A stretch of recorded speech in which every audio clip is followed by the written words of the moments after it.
नमस्कार विद्यार्थी मित्रांनो, ऑनलाईन लेक्चरमध्ये 12वीच्या सर्व विद्यार्थ्यांचं स्वागत आहे. आपण ऑनलाईन लेक्चर्समध्ये जो पार्ट स्टडी करतोय, जो टॉपिक स्टडी करतोय, तो कुठला टॉपिक आहे आपला? ते इथं मॅट्रायसेस. कळालं का? पहा. ओके, त्याच्यामध्ये आपण various types of the matrices study केलं. Finding revisional examples, algebra of the मॅट्रायसेसवरचा पार्ट आपण स्टडी केला. बरोबर आहे का? पहा. मग ॲडिशन असू दे, सबट्रॅक्शन असू दे, स्केलर मल्टिप्लिकेशन असू दे, transpose of the given matrix असू दे किंवा मल्टिप्लिकेशन असू दे. पहा. ओके, हा सगळा पार्ट आपण स्टडी केला रिव्हिजनल टाईप्समध्ये. त्याच्यानंतर आपण एलिमेंटरी रो ट्रान्सफॉर्मेशनचा पार्ट यूज केला. आपण त्याच्यामध्ये 2 ट्रान्सफॉर्मेशन्स आपण यूज केलेले आहेत. पहा, elementary row transformation, elementary column transformation. Okay, आणि त्यानंतर आपण पार्ट यूज केला होता बाय कन्व्हर्टिंग गिवन मॅट्रिक्स. एखादा मॅट्रायसिस जर तुम्हाला प्रोव्हाइड केलेला असेल त्याचं कन्व्हर्जन युनिट मॅट्रिक्स कॅपिटल आयमध्ये रेफर करणे, युनिट मॅट्रिक्स कॅपिटल आयमध्ये रेफर करणे. बरोबर आहे का? पहा. ओके, सिमिलरली आपण त्याच्यानंतर यूज केला आपण फाइंडिंग द इनव्हर्स काढायच्या 3 methods, elementary row, elementary column और जॉईंट मेथड्स. ओके, आणि प्रिव्हियस लेक्चरमध्ये आपण जो पार्ट स्टडी केला, do not use elementary row, elementary column आणि जॉईंट मेथड.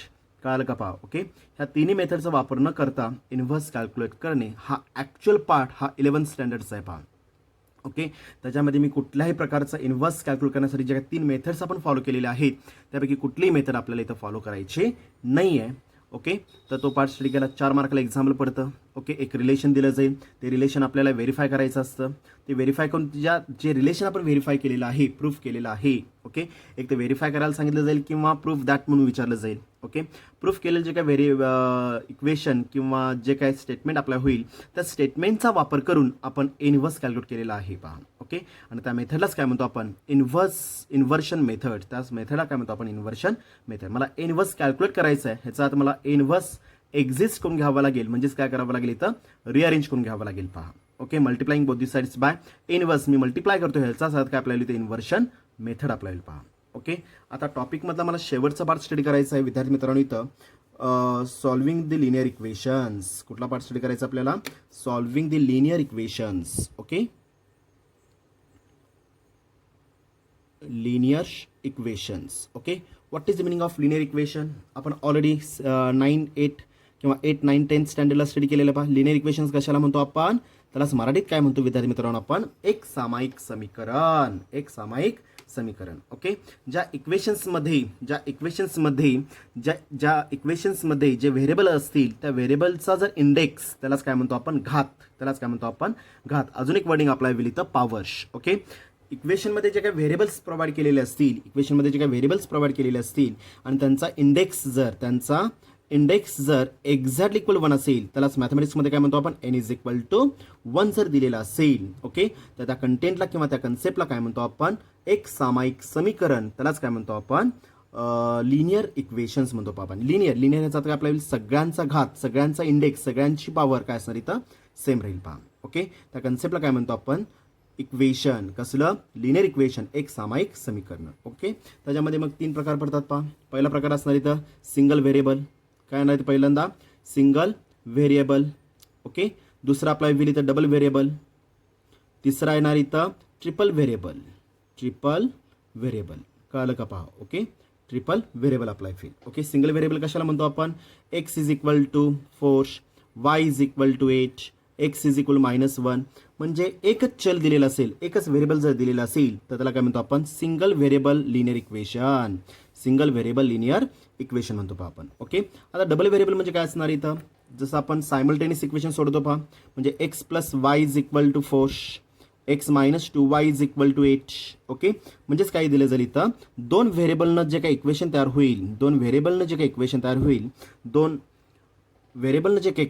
होईल, त्या इक्वेशनला काय म्हणतो आपण?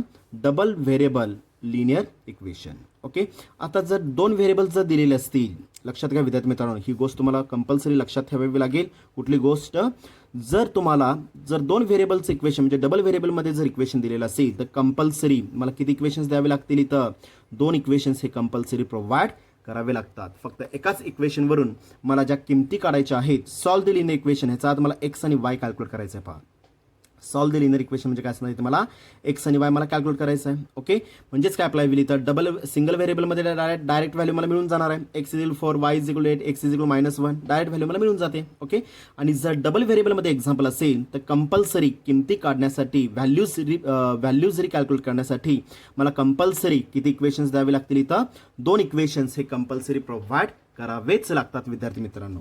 समजलं व्यवस्थित. ओके, आता तसंच जर ट्रिपल व्हेरिएबल जर दिलेलं असेल, डबल व्हेरिएबलमध्ये एक्स आणि वाय आलेला आहे, ट्रिपल ह्याचा अर्थ काय आपल्या होईल, 3 व्हेरिएबल्स लागणार आहेत मला, म्हणजे x plus y plus z is equal to 1. कुठलाही असेल म्हणजे काय, डी असेल, ए असेल, कुठलंही असेल. ओके, तर 3 व्हेरिएबल जर दिलेले असतील, ओके, म्हणजेच काय झालं, एक्स वाय आणि झेड हे 3 व्हेरिएबल जर दिलेले असतील तर मला सांगा विद्यार्थी मित्रांनो कंपल्सरी किती इक्वेशन्स द्यावे लागतील हो, बोला. बरोबर आहे, किती इक्वेशन्स द्यावे लागतील, इथं 3 व्हेरिएबल्स जर असतील तर मला कंपल्सरी 3 इक्वेशन्स प्रोव्हाइड करावे लागतील, द्यावे लागतील. ओके, मॅथमॅटिक्सच्या मी पहिल्या लेक्चरमध्ये सांगितलेलं होतं, ज्यावेळेस मॅथमॅटिक्समध्ये एखादा अननोन फॅक्टर्स, आता ह्याच्यामध्ये एक्स वाय झेड हा अननोन फॅक्टर आहे, बरोबर आहे का पहा, म्हणजे किती अननोन फॅक्टर्स झाले इथं 3. जेवढे अननोन फॅक्टर्स असतील तेवढ्या कंडिशन्स ह्या कंपल्सरी मॅथमॅटिक्समध्ये प्रोव्हाइड कराव्या लागतात. समजलं. इथं 2 व्हेरिएबल्स आहेत त्यामुळे कंडिशन्स काय आले, इथं 2 इक्वेशन्स कंपल्सरी प्रोव्हाइड करावे लागतील. इथं 3 व्हेरिएबल्स आहेत तर कंपल्सरी तुम्हाला इथं 3 इक्वेशन्स हे कंपल्सरी प्रोव्हाइड करावे लागतात. पहा, समजलं व्यवस्थित. ओके, आणि त्याच्या किमती काढणे म्हणजे काय झालं, इथं solve the linear equation. Okay, आपण 11th स्टँडर्डला क्रॅमर्स रूल स्टडी केला होता पहा, आठवतं का पहा, डिटर्मिनंटमध्ये. ओके, त्याच्यामध्ये सुद्धा आपण लिनियर इक्वेशन स्टडी केलेलं आहे. ओके, 10thला सुद्धा तुम्ही यूज केलेला होता. 10thला फक्त डबल व्हेरिएबलमध्ये होतं आणि 11thला काय झालं, इथं ट्रिपल व्हेरिएबलमध्ये आपण क्रॅमर्स रूल स्टडी केलेला आहे. पहा, ओके, सेम. आता ह्या एक्स वाय झेडच्या किमती काढायच्या असतील तर मला मॅट्रायसिसचा वापर करून जर एक्स वाय झेडच्या किमती काढायच्या असतील तर मला 2 मेथड्सचा मी वापर करणार आहे. पहा, ॲक्च्युली ओल्ड सिलेबसमध्ये 3 मेथड्स होत्या. Okay, solve the linear equations. पहिली मेथड होती इथं रिडक्शन मेथड्स, कळलं का पहा. ओके, पहिली मेथड होती रिडक्शन मेथड्स. ओके, दुसरी मेथड होती इन्व्हर्शन मेथड्स. ओके, आणि तिसरी मेथड होती मॅट्रिक्स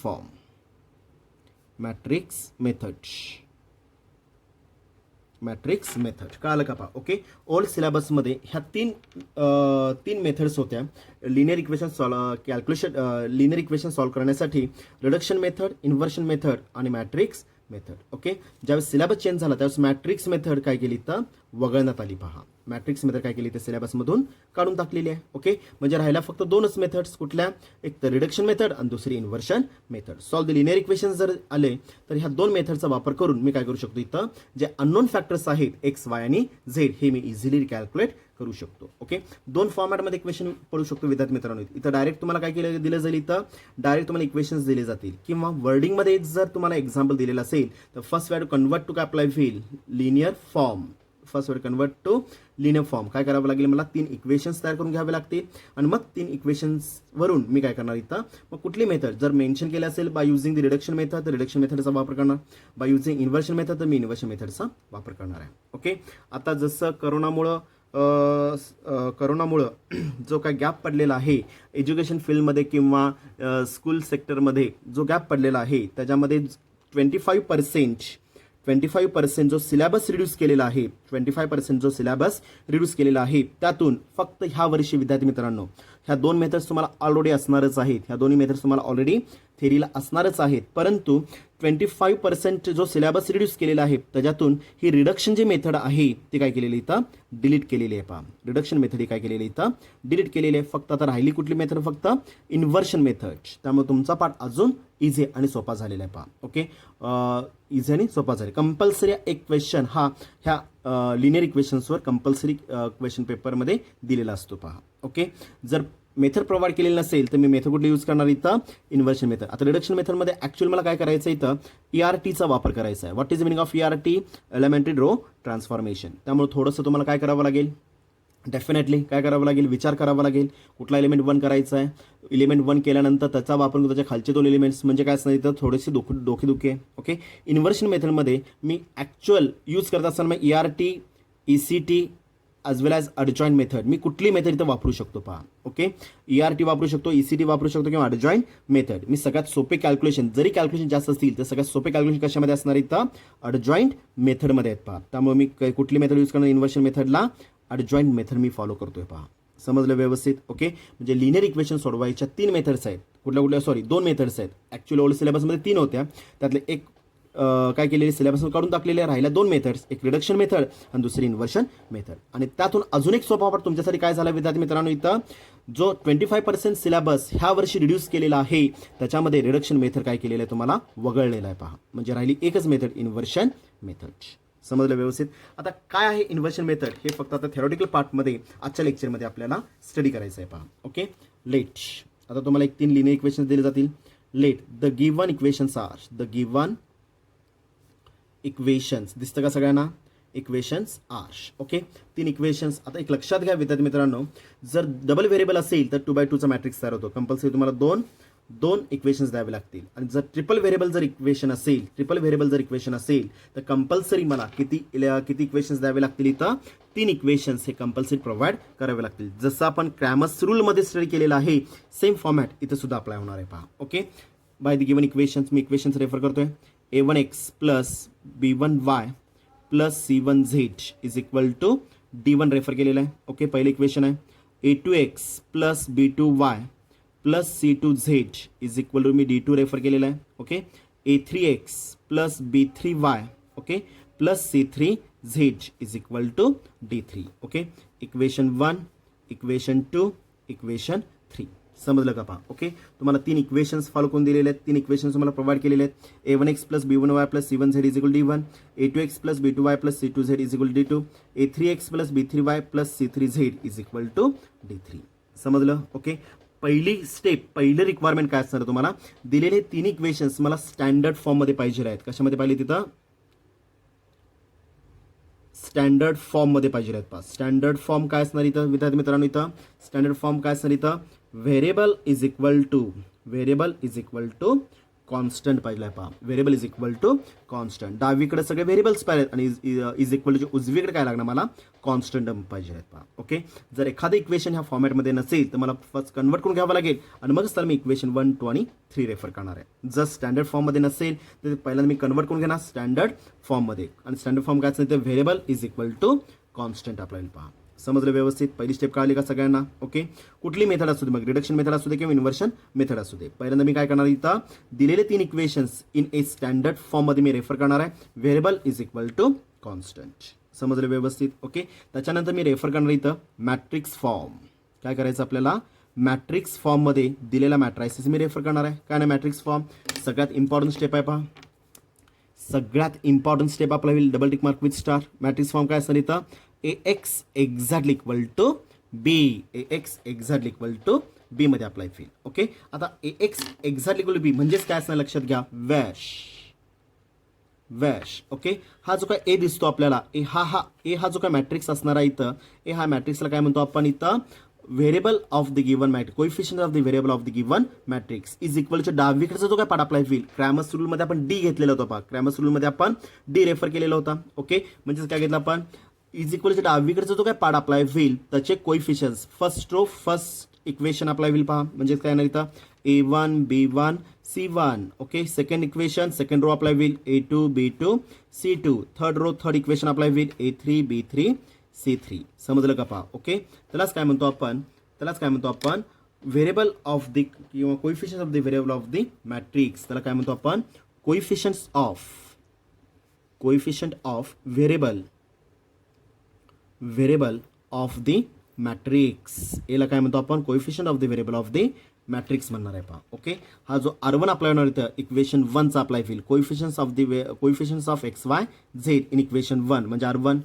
r2 म्हणजे काय येणार इथं, कोइफिशियंट्स of xyz in equation 2. r3 म्हणजे काय येणार इथं, कोइफिशियंट्स ऑफ व्हेरिएबल ऑफ द काय असतं इक्वेशन 3 अप्लाय होईल पहा विथ साइन कन्व्हेन्शन. समजलं व्यवस्थित.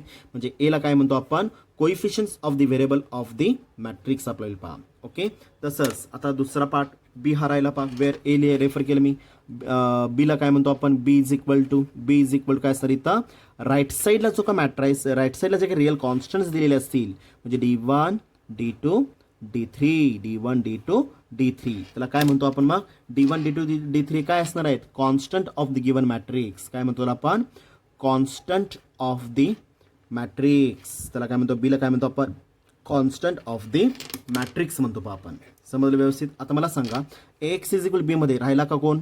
एक्स शिल्लक राहिला पहा. म्हणजे एक्स म्हणजे काय असणार आहे इथं? मी कोइफिशियन्स ऑफ द व्हेरिएबल यूज केलं, कॉन्स्टंट यूज केला, तर राहिले काय फक्त अननोन फॅक्टर. कुठला पार्ट अननोन राहिला? एक्स वाय आणि झेड. ओके, लिहिताना मी तो कशामध्ये लिहिणार इथं? कॉलममध्ये रेफर करायचा आहे एक्स वाय झेड. कळालं का पहा? लिहिताना कशामध्ये रेफर करायचं आपल्याला? कॉलममध्ये मी रेफर करणार आहे एक्स वाय झेड. त्याला काय म्हणतो आपण विद्यार्थी मित्रांनो इथं? Unknown of the given matrix. Unknown of the matrix. कळालं का पहा? ओके, त्याला काय म्हणतो आपण? Unknown of the matrix. म्हणजे काय म्हणतो आपण? कॅपिटल एला काय म्हणतो आपण? Coefficients of the variable of the matrix. Coefficients of the variable of the matrix याला काय म्हणतो आपण? Coefficients of the variable of the matrix. जसं क्रॅमर्स रूलमध्ये डी रेफर केलं तर आपण रेफर केलं तर पहा आपण. ओके, आता मधला एक्स आहे. एक्सला काय म्हणतो आपण? जे कोइफिशियन्टचे व्हेरिएबल्स आहेत. कोइफिशियन्ट म्हणजे काय झालं? व्हेरिएबलचे कोइफिशियन्ट जे काय असतील म्हणजे कुठले व्हेरिएबल्स आहेत? X y Z. काय काढायचं आपल्याला? अननोन पार्ट कुठला आहे?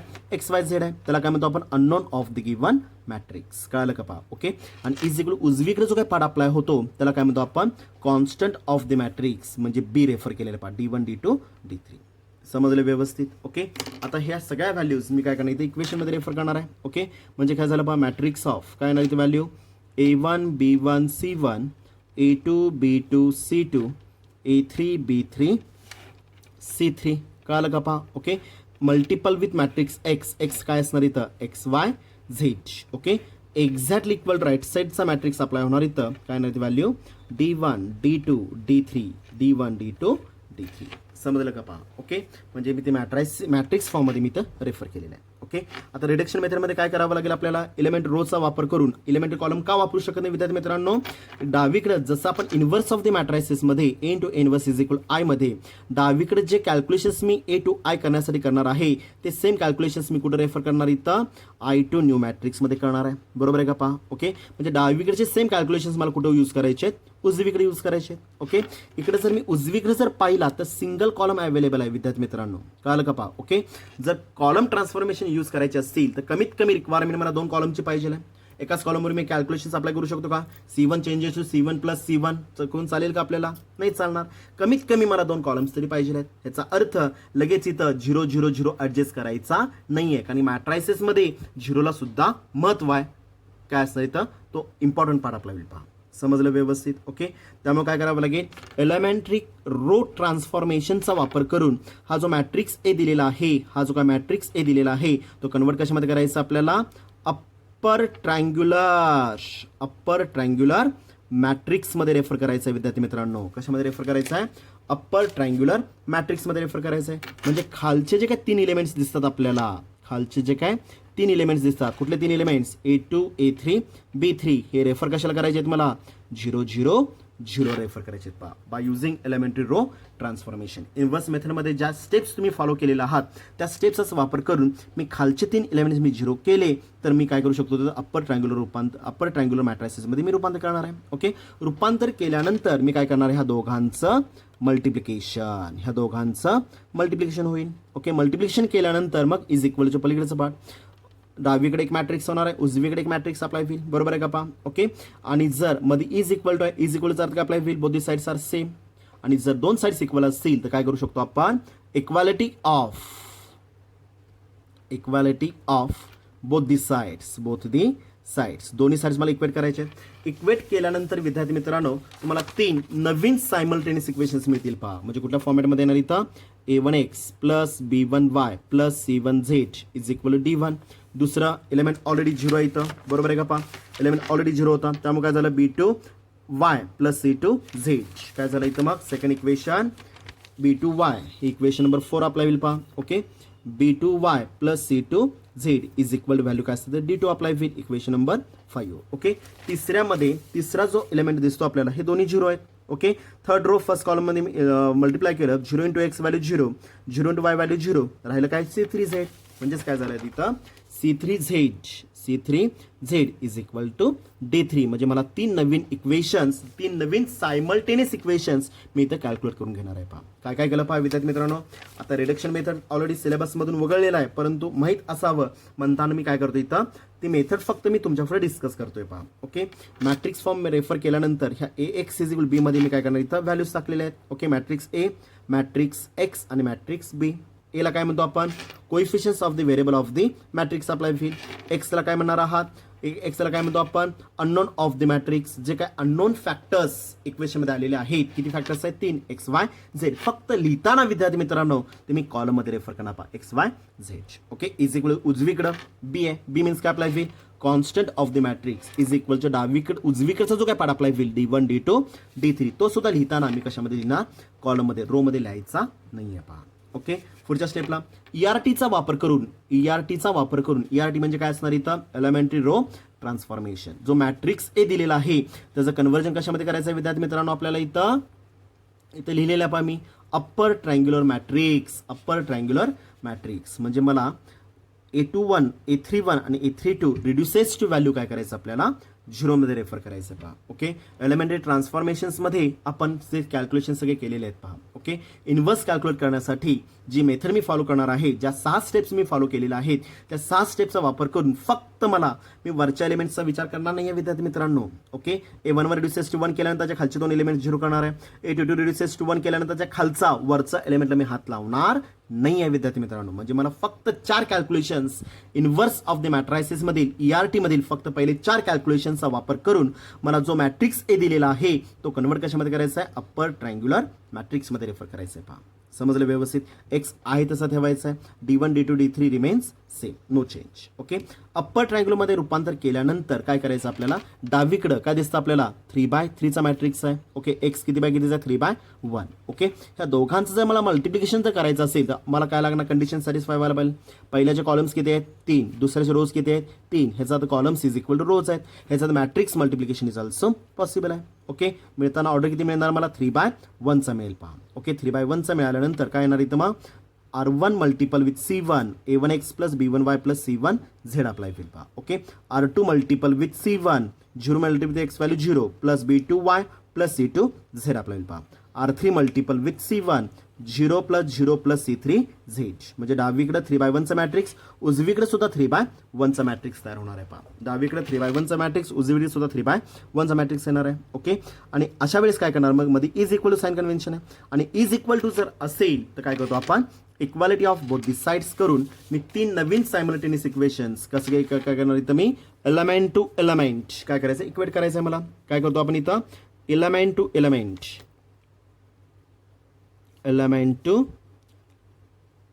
एलिमेंट इक्वेट करून काय करतो आपण 3 नवीन सायमल्टेनियस इक्वेशन्स तयार केले पाहिजे 4 5 6. ओके. आणि हे 3 नवीन सायमल्टेनियस इक्वेशन्स सोडवल्यानंतर मला कशाच्या व्हॅल्यू मिळतील इथं X Y आणि Z ह्या 3 व्हॅल्यूज मिळतील. पहा ओके. ह्या 3 इक्वेशनचा जर मी विचार केला तर इक्वेशन 6 मध्ये फक्त एकच अननोन फॅक्टर आहे विद्यार्थी मित्रांनो. कुठला Z. मला Z डायरेक्ट मिळून जाईल.